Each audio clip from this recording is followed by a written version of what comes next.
Direct versus indirect. Maybe these terms are familiar to you, maybe not, but I'm going to explain them. Anybody know, recognize this image? Anybody know where this is? Nope. Okay, so this is Crystal Bridges Museum in Arkansas in the United States. It opened in November 2011. And it was really the first major new museum to be built in the US since 1974. It has an endowment of over $200 million. And it's really an impressive institution. It's made by, designed by a kind of superstar architect. 217,000 square feet of galleries, a library, sculpture garden, art trails. Have you come across this? No? Crystal Bridges, yeah. So I just use this as an example to illustrate funding structures. There we go. I think that's a model. It looks a little too pristine, but it's very cool. How did this museum in America come about? The museum was made possible by a $317 million donation. Yeah, $317 million donation by Alice Walton. Kasia, any daughter of Sam Walton? Does that Walmart? Thank you. It's good to have an American in the room. Walmart. I don't even know how to describe it. It's like it's a giant store of everything. Is that right? Yeah. It's a box store in rural areas that people take their trailers to. They do. It's like a cultural. It's a kind of American institution. So big family. Alice is ranked 16th in the Forbes list of richest people in the world. So I think she's pretty rich. Okay, so in 2005, the city of Bentonville, Arkansas agreed essentially favorable tax exemptions to the museum. Why would they do that? To get it. To get it, yeah. Why would they want it? Get people over tourist destination. Yeah, I mean, I think Bentonville, Arkansas, not a lot going on there. Not to be rude or anything, but an area that's not a tourist destination. Probably a good Walmart. Yeah, yes, and I think the Walmarts are from this area. Yeah. So a tax loss to the state of at least 17 million, and that's an actually extremely out-of-date figure, and it wasn't sort of disclosed post 2008. So even more. So you can see that they're banking on the fact that this is going to add a lot to the city.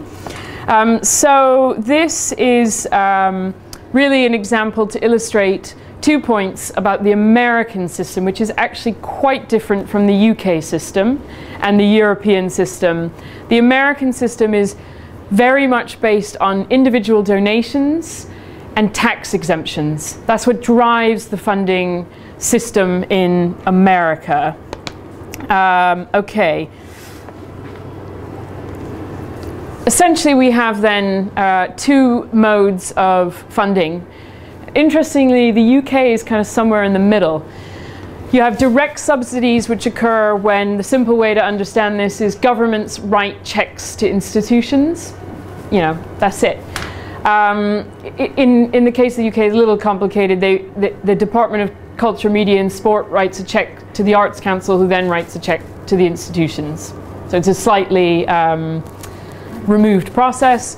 You have indirect subsidies, which are policies which kind of influence or maybe create favorable circumstances for people to give money to the arts. So like tax exemptions, for example. It could be actually something less obvious, like, so here it says actually to encourage the production of art.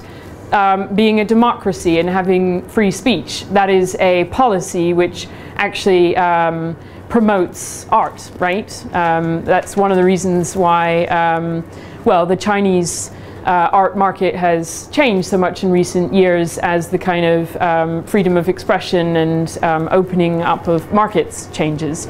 So it's not always so obvious actually what we're talking about. So in the US, at some point there was a kind of history of direct funding for the arts. This was a well-known, extremely influential project in the Depression era, where it was called the Federal Art Project, and kind of from the 1935 to sort of 1943, the government invested a lot of money in creating things like public murals and things to support the arts and obviously to help the economy. In the United States, you have a few direct kind of subsidies. This is the main one. Have you heard of the National Endowment for the Arts, the NEA? That's the main direct funding structure in organization in the United States. And then you have a few others, the Smithsonian, the National Gallery, etc. This is just a few examples of what the budget in the United States is like.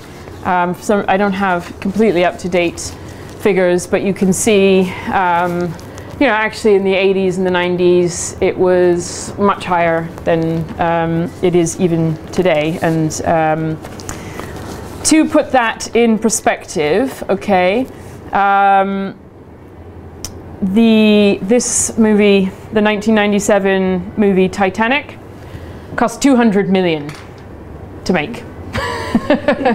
So this is the direct funding subsidy for the entire nation, and it's, you know, I mean, who knows, it sounds like a lot of money, but just to put it in perspective, $200 million to make the Titanic. So in some ways it's kind of odd that we even know about the National Endowment for the Arts. It's in the press and people are very passionate about defending it, but in reality it's not a lot of money, is it? You know, it's not contributing much. Are those figures relative to inflation? Let's see, are they? I don't know actually. I think not. But I can't remember where I initially sourced them. So, but in any sense, you get the point that it's not a huge, it's not a big player in this climate. And in comparison, the Arts Council in England is, I think, 800 million. You're always ruining the big moment. So I'm moving quickly, but yes, indirect subsidies, tax incentives, time donations. I think, well, in America, it's quite common that kind of over 65 gray-haired population are often working for free in museums. I think it's quite similar here with like the National Trust. American foundations do not pay taxes, but they must spend 5% of their assets. So a lot of foundations are set up, you know, to not pay taxes. But actually, if you're holding on to a huge pool of money, and there's a legislation that you every year have to spend 5% of that budget of that money, a lot of that goes into art and culture and other charitable initiatives. And obviously, corporations receive tax breaks for supporting the arts. So here is a typical, and this, I should have said, is a great book. Tyler Cohen, if you want to know more about funding dynamics, it's a really good book that explains it actually in a very clear way. This is a typical portrait of an institution in the United States. So you can see here, nearly 50% private donations. This is quite, I think, quite similar to the UK. I don't know what that is. It's, let's see, it's, do I have it here? 42% from, this is what we would call earned income. In this case, it's concert income. If it was an exhibition, it might be ticket charges. And then you've got direct government support, which accounts for about 6%. Yeah. Just really quick, back to the conversation we were having yesterday about the intrinsic value of art. Yes. That the NEA funding, primary reason that got cut in the late 80s and 90s is because there was a lot of furor around art being pornographic. Yes, Robert Mapplethorpe. Yeah, and Judy Chicago. Oh, okay, yeah. So we were talking yesterday about the cultural value, and even that would be contentious. And this is exactly, you know, we could have debates about all these things, but, you know, is it useful for the government to support art when they get involved in questions of artistic integrity? You know, are they best placed to make those kind of judgments? Are they too conservative? These are some of the questions that we ask when we compare these two systems. So that's so this is essentially to say, you know, is it the case that, you know, Americans are just kind of rich and generous? No. I mean, there are lots of incentives, essentially, for Americans to give money to the arts. So these figures are quite, you know, 40% of all businesses gave money to charities. I don't know the percentage here, actually. And just to give you an idea, you're obviously competing against all kinds of causes. So out of that 47%, 19% went to the arts. So there's many charitable causes that one can give to.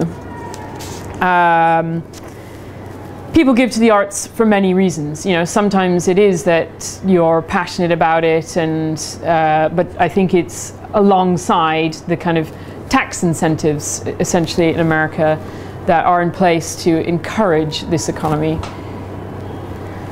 So, yeah, if we look at the US versus Western Europe, Americans give 10 times more than their French counterparts.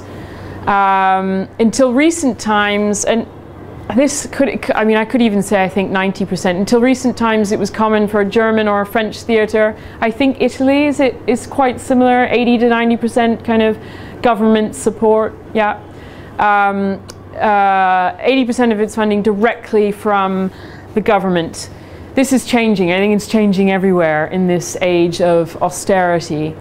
Yes, and then in the US, so if we compare that 80% in the US, rarely more than 5, maybe 6%. Okay, so let's look here at the UK. Are you familiar with these?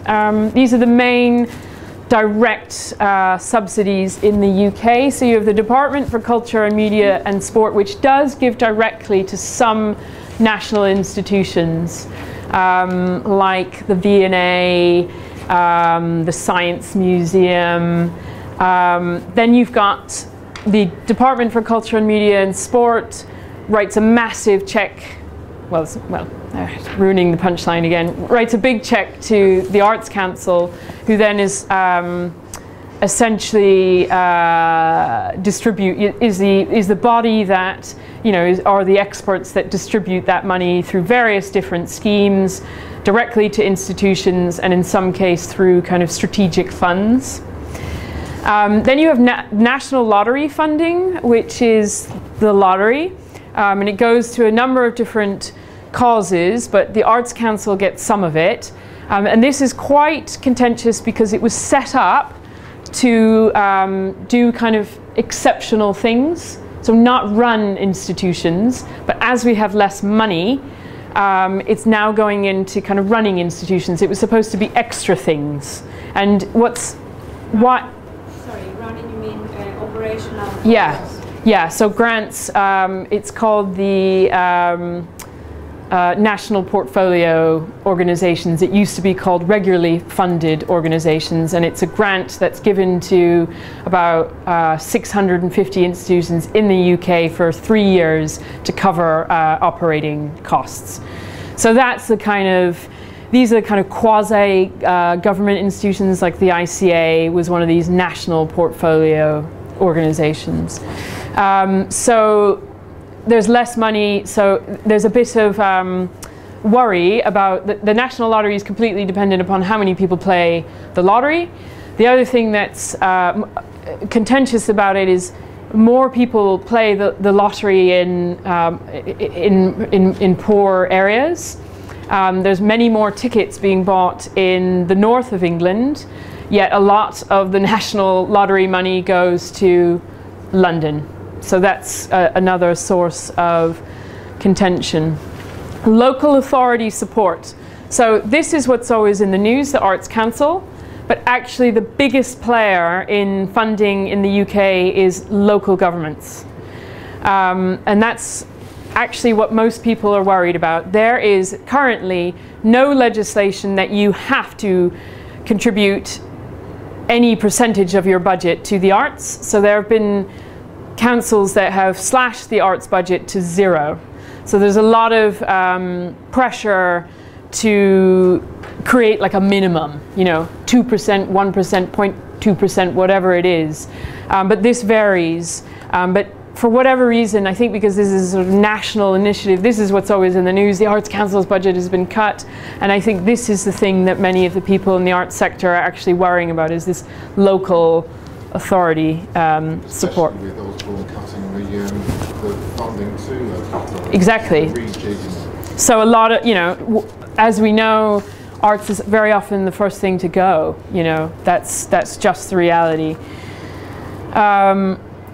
Okay, so here you go. This is what you were asking. Just to put it in context, sometimes it's hard to find exactly up to date, but you get the point.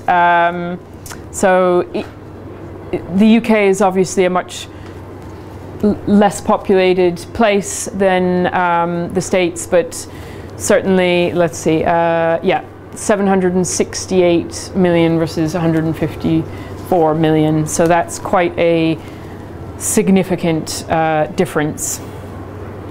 Now this is, I think, interesting. This is the typical portrait of a UK institution. So just to point out a few things, this is your direct government support. So that's about 38%. And that's against, you know, the US portrait that we looked at that was about 5–6%. Your donations, and this is interesting because it includes memberships, and I don't know quite where that, because there are sort of different accounting procedures, but that includes memberships, and that's just 11%. And then your other income is probably mainly, again, you know, there's different ways of talking about it, but lots of this would be earned income. So it's a very different, portrait, and it's also quite interesting because, yeah, as I said, if we were looking at a French or German institution, this might be up to 80%. So the UK is kind of somewhere in the middle, but I would say, if anything, we tend to be moving towards the American model. But the criticism is that we don't have quite the same tax incentives. And if we do, apparently they're very sort of convoluted and difficult to understand, and it's partly changing a culture. So in America there's a history of giving, and I think here and in Western Europe we kind of expect that that's something that the government should take care of. What is it like in Finland, Paulina? I don't know. More like the German French. Is it? Yeah, okay. Is the Tyler Fund a good source for other nationalities? It's mainly looking at UK and US, or indirect and direct. But actually I had a quick look at like Hong Kong, and that's one of the things where your colleagues in, what is that? Your colleagues in Hong Kong are going to brief you on the situation there, so that's quite interesting as well. So these are just things to think about. Again, I think this is quite it could make an interesting debate if we had another day. You know, I think that people's kind of natural thought is government, the more money they give, the better. But, you know, you were sort of mentioning some of these examples. What does it mean when the government is making judgments about art and culture? Does that encourage, you know, radical activity? This, for example, is a... I put this in here to this is Velázquez, and this was the king of Spain in the 1600s. Actually, it was had very quirky tastes in art, and was able to just finance things kind of his own kind of will. And this wasn't, you know, decision by a body like the Arts Council. This was one kind of maverick supporting artists that probably never would have received support through an extremely kind of bureaucratic and systematic support structure. So this is to show, you know, just as I said, I think the natural inclination is to think, yes, it should be you know, rigorous processes, but does that always allow for these kind of maverick artists to gain support? You know? That could be the reason why we see more artist-led initiatives in the US. It could be, yes. I mean, it's difficult though, because yeah, so this, I'll come back to that actually. This is Robert Mapplethorpe, who had an exhibition in the US, which was funded by the National Endowment for the Arts, and it was kind of deemed to be, you know, pornographic, and it really just ignited a national debate, and I think is some of the reasons, as you said, why funding for the NEA went down, you know, which is partly why we have this structure in place of the Arts Council being kind of an independent body. So there's a very good movie about Mapplethorpe currently at the BFI. Oh, okay. It starts off with this. Does it? Ah, okay. Yeah, I mean, it was one of those kind of case studies of arts funding, and a similar situation in the US. This was the Charles Saatchi Sensation exhibition, and this is Chris O'Feely's Elephant Dung Virgin Mary, which again incited, it's, you know, made with elephant dung, and incited a lot of debate about arts funding in the United States. Right. Actually, I'm going to skip over some of this. So this is just to say, you know, America has a history of kind of philanthropy and huge philanthropists. It's not to say we don't have it here. I mean, you know, we've got the Sainsbury's wing and all this, but long history. This is Carnegie, who was instrumental in setting up, particularly in Pittsburgh. He made his money in the steel industry and set up huge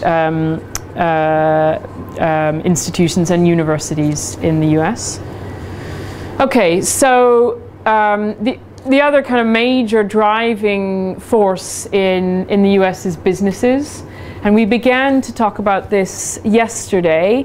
Why do businesses get involved in art sponsorship? And I think this is a good summary. This is managing director of Taylor Wessing, and you might, I mean, I'm certainly familiar with that name because I'm aware of this Taylor Wessing Portrait Prize at the National Portrait Gallery. So he's, I think, outlining 4 reasons why businesses get involved. Connection to creativity, that was really obvious in Capucin's example yesterday with BMW. Some companies it's just a more natural fit. Creation of content is good for brand development. I suppose that's similar. It is good for staff engagement. I think that's what you were saying, Alexi. It's true. That's very important. You want to, if you have talent, you want to keep them in the company, and If you're working for a boring kind of law firm, the opportunity to go to an opening at the National Portrait Gallery makes you happier about where you work, supposedly. And yeah, no. Actually, he said this, and that's why I said that it has a that it has a reputation for being a bit kind of traditional, and he was saying that part of the reason I saw him at a conference, part of the reason that he wanted to was to break that image, and that his staff really enjoyed it, you know. Not only for employees, it's also they offer sort of perks to clients. So they get yes. Clients that they want to attract, and they want to keep, you know, get invited to exclusive events and so on and so forth. That's a great point, and the question I would ask, I don't know if I have a slide on it, but what are some of the limitations of business support? What are the problems with getting this kind of money? Ethics, that's a whole huge thing. Yeah, well, I'll say yes, but we'll come back to that actually. And we have in Unit 6, we talk about that in great detail, but yes, ethics for sure. What else? Well, you mentioned the perks and, you know, clients and the openings, and what kind of activity do they like to fund?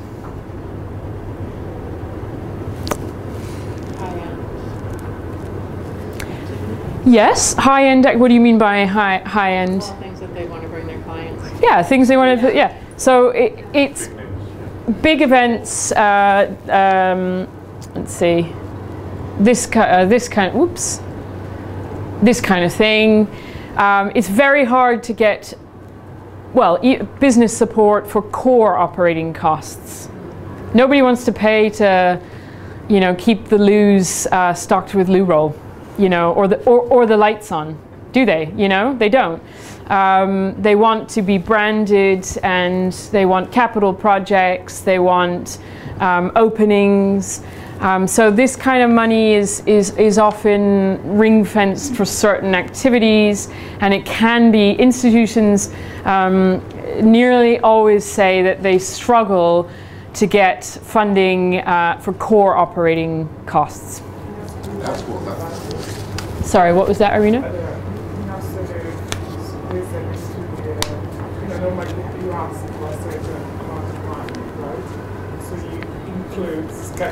Yes, yes. I mean, of course, there are different strategies, and it depends on, you know, how you eventually evidence expenditure, and, you know, I mean, it does depend, yeah. But I mean, there are different strategies for trying to wrap that up into some of this. Sometimes it's quite difficult to include those costs because, as you said, a lot of people say it's not running costs. That you might have a project where you need extra people to run, but they might want to fund the project. But you know, the person who wants to run it should include as a kind of different cost. So sometimes it's quite difficult to get that balance. Yeah. Exactly. And the other thing that comes up a lot is kind of risky activity, or so this is why it's a difficult debate. On the one end, you say, oh, the government doesn't want to support, you know, something like Robert Mapplethorpe, but does a business want to support, you know, something that could damage the brand? You know, who is kind of best positioned to support this stuff that is difficult or uncertain?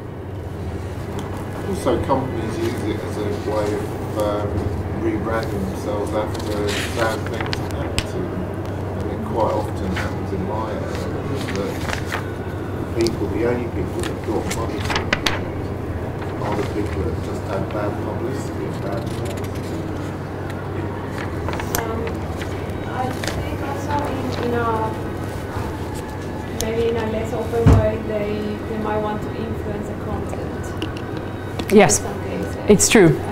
Or they might want to have a final say on what's probably less so for places like the DNA, but for slightly smaller institutions that that they Yeah. always struggle to get support from other places. Yes. But if that come on in art, so that really change the way.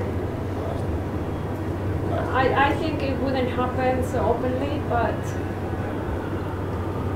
Well, yeah, I mean, I think it's about how you negotiate those relationships, you know.